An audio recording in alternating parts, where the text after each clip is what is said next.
तो फ्रेंड्स, अक्सर ऐसा होता है कि हम लॉ ऑफ अट्रैक्शन के माध्यम से बहुत सारी चीज़ों को मैनिफेस्ट करते हैं। कभी कभी हम अपने रिलेशनशिप्स के बारे में, कभी कभी करियर के बारे में, या बहुत सारी चीज़ों के बारे में हम मैनिफेस्ट करते हैं कि हमको ये मिल जाए, वो मिल जाए। लेकिन कभी कभी हम कुछ इसमें गलतियाँ कर जाते हैं। जो गलतियाँ हम करते हैं और उन्हीं की वजह से हमारी जो मैनिफेस्टेशन होती है वो पूरी नहीं होती है। तो वो कौन कौन सी गलतियाँ हैं जो आपको नहीं करनी चाहिए लेकिन आप फिर भी कर जाते हैं? तो चलिए बात करते हैं उन्हीं गलतियों के ऊपर। तो सबसे पहली और सबसे जो मेन गलती होती है, जब भी हम कोई भी चीज़ को मैनिफेस्ट करना शुरू करते हैं और हमें ऐसा लगता है कि हम वो चीज़ को बहुत ही जल्द अब पा लेंगे, तो सबसे बड़ी गलती हम ये कर जाते हैं कि हम उस चीज़ के लिए सब्र करना छोड़ देते हैं या फिर उसके लिए कोई एक्शन लेना छोड़ देते हैं। हमको ना ही उस चीज़ को पाने के लिए सब्र रहता है। हम चाहते हैं कि जितना जल्दी से जल्दी हो सके उस चीज़ को हम पा लें, और उसके लिए हम एक्शंस करना भी छोड़ देते हैं। हमको लगता है कि हम जब मैनिफेस्ट कर रहे हैं, लॉ ऑफ अट्रैक्शन के नियमों को अपना रहे हैं, लिख रहे हैं या फिर उसको बार बार रीड कर रहे हैं, पढ़ रहे हैं, लोग एक्शंस लेना छोड़ देते हैं। उनको ये लगता है कि वो भगवान से मांग रहे हैं और भगवान उनको हर एक चीज़ बिना कुछ किए, बिना किसी एक्शन के ही दे देंगे। लेकिन ये बिल्कुल ही गलत है। अगर आपके सामने खाने की थाली परोस के रख भी दी जाती है तो वो खाना आपके मुंह तक नहीं कोई लेके जाता है, उसको आपको खुद उठा करके खाना पड़ेगा, तभी आप उसका पेट भरेगा। इसलिए आपको एक्शन लेना बहुत ज़रूरी है। जब तक आप एक्शन नहीं लेंगे, आप कोई काम नहीं करेंगे, तब तक आपको उसका रिजल्ट भी नहीं मिलेगा। आप चाहे कितने ही लॉ ऑफ अट्रैक्शन के नियमों को अपना लीजिए। इसलिए आपको सबसे ज़्यादा ज़रूरत है एक्शंस को लेने की। जब आप एक्शंस लेंगे तो उसका रिजल्ट भी भगवान आपको ज़रूर देंगे। इसके अलावा जो दूसरी गलती होती है वो लोग ये करते हैं कि लोगों को विश्वास नहीं होता है। कभी कभी लोग सिर्फ ट्राई करते हैं कि देखें होगा या नहीं होगा, लेकिन ऐसी चीज़ें जो होती हैं वो सिर्फ और सिर्फ आपके फेथ यानी कि आपके विश्वास से ही पूरी हो सकती हैं। अगर आप मैनिफेस्टेशन की टेक्निक को अपना रहे हैं तो आपके मन में ये चीज़ का बिलीव होना बहुत ज़रूरी है कि आप जो कर रहे हैं उसका रिजल्ट आपको मिलेगा ज़रूर।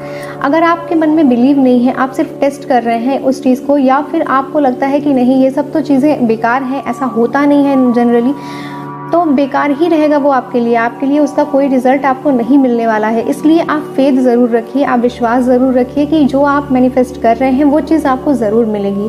जब आप उसके लिए काम करेंगे और आप उस पर विश्वास रखेंगे तो भगवान वो चीज़ आपको ज़रूर देंगे।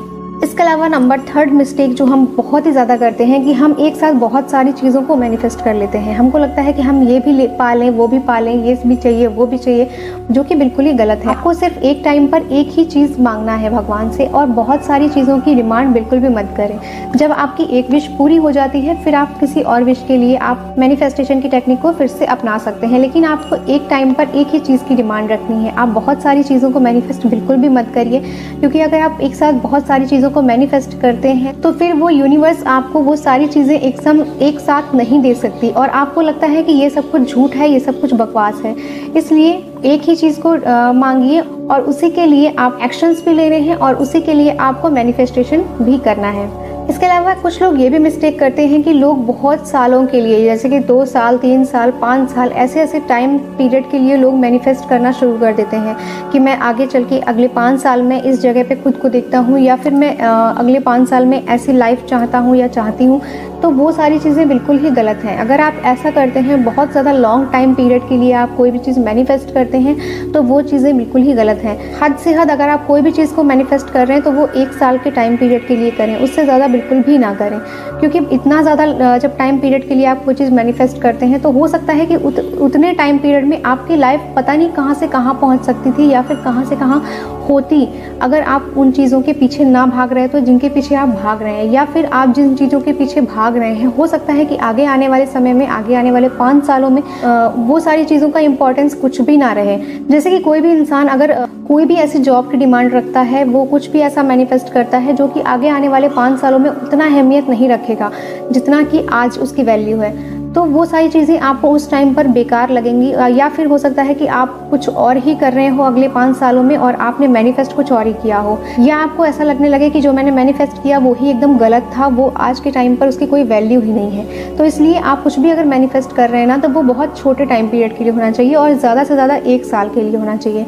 1 साल से ज़्यादा टाइम पीरियड के लिए कुछ भी मैनिफेस्ट बिल्कुल भी ना करें। इसके अलावा ये भी मिस्टेक बिल्कुल भी आपको नहीं करनी है कि आप बहुत सारी मैनिफेस्टेशन की टेक्निक्स को अपनाएं। सिर्फ एक टेक्निक को अपनाइए जो कि जिस पर आपको बिलीव हो, जिसके लिए आपको लगता है कि नहीं ये चीज़ आप कर सकते हैं, रेगुलरली कर सकते हैं, क्योंकि टेक्निक्स तो बहुत सारी हैं। उनमें से जो भी आपको सही लग रहा है उसमें से आप एक टेक्निक को इस्तेमाल कीजिए और आपको उस पे भरोसा भी होना चाहिए एंड साथ ही साथ आपको करने के लिए उसको टाइम भी होना चाहिए। क्योंकि कई बार ऐसा होता है कि लोग 1-2 दिन तो अच्छे से करते हैं, उसके बाद छोड़ देते हैं और वो सोचते हैं कि चलो मैंने 1-2 दिन तो किया, उसका तो मुझे रिजल्ट मिलना चाहिए, लेकिन ऐसा नहीं होता है। इसलिए आपको करना बहुत ज़रूरी है। दूसरों को दिखा करके भी बिल्कुल भी मत करें कि मैं दूसरों को दिखावे में कर रहा हूँ, क्योंकि हो सकता है लोग आपका मजाक उड़ाने लगें। इसलिए आपको ज़रूरी है कि आप जो कुछ चीज़ें आप अपनी पर्सनल अपने पास रखिए कि आप कुछ भी अगर मैनिफेस्ट कर रहे हैं तो वो चीज़ें आप तक ही सीमित रहनी चाहिए। आप सब जगह ढिढोरा उस चीज़ का मत पीटें कि मैं ऐसा ऐसा टेक्निक का इस्तेमाल कर रहा हूँ, मैं ये कर रहा हूँ, वो कर रहा हूँ, मैंने ये पाया, मैंने वो पाया, बिल्कुल भी मत करिए। एंड इसके अलावा बहुत सारी मैनिफेस्टेशन की टेक्निक्स का भी इस्तेमाल बिल्कुल भी मत करिए। आप सिर्फ एक टेक्निक को पकड़ लीजिए जिसको आप करने में सक्षम हैं, जो आप डेली बेस पे कर सकते हैं, उसी का इस्तेमाल कीजिए। तो ये थी कुछ आपको मैंने जो मिस्टेक्स बताई हैं जो कि बहुत सारे लोग करते हैं अपने मैनिफेस्टेशन के दौरान। तो आज से आप लोगों को भी ये बिल्कुल भी मिस्टेक्स नहीं करनी है एंड साथ ही साथ आपको इस वीडियो को लाइक कर देना है एंड चैनल को सब्सक्राइब कर लेना है। तो फ्रेंड्स, मिलते हैं नेक्स्ट वीडियो में, तब तक के लिए नमस्कार।